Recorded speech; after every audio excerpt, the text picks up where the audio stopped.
శివరాత్రి సందర్భంగా శ్రీ ఇష్టకామేశ్వరి స్వయంభూ శంభులింగేశ్వర స్వామి దేవస్థానంలో ప్రత్యేక పూజా కార్యక్రమాల్లో పాల్గొన్నారు మంత్రి ఉత్తమ్ కుమార్ రెడ్డి. మహాశివరాత్రి సందర్భంగా స్వామివారి కళ్యాణానికి తలంబ్రాలు, పట్టు వస్త్రాలు సమర్పించారు. అనంతరం వృషభరాజుల ఎద్దుల పోటీలు, సాంస్కృతిక కార్యక్రమాల ప్రభలను ప్రారంభించారు. సాంస్కృతిక కార్యక్రమాలు తిలకించేందుకు భక్తులు భారీగా తరలివచ్చారు. మళ్లీ-చెరువు శివాలయం పురాతనమైనదని, దేవాలయ అభివృద్ధికి నిరంతరం కృషి చేస్తున్నానని మంత్రి ఉత్తమ్ కుమార్ రెడ్డి అన్నారు.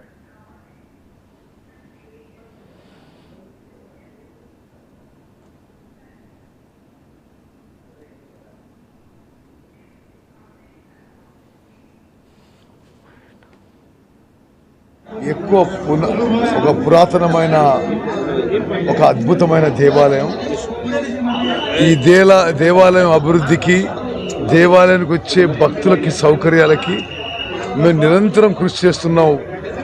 వసతులు పెంచాలని ఈ సంవత్సరం కూడా ఈ జాతర ఏర్పాట్లకి, అదేవిధంగా రాజగోపురం నిర్మాణానికి ప్రభుత్వం నుంచి స్పెషల్ డెవలప్మెంట్ ఫండ్ నుంచి ₹1 కోటి మంజూరు చేయడం జరిగింది. మరి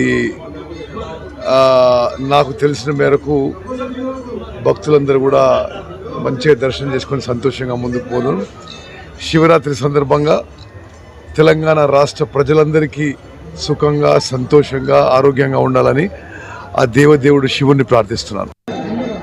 ఎక్కువ ఒక పురాతనమైన ఒక అద్భుతమైన దేవాలయం. ఈ దేవాలయం అభివృద్ధికి, దేవాలయానికి వచ్చే భక్తులకి సౌకర్యాలకి మేము నిరంతరం కృషి చేస్తున్నాం. వసతులు పెంచాలని ఈ సంవత్సరం కూడా ఈ జాతర ఏర్పాట్లకి, అదేవిధంగా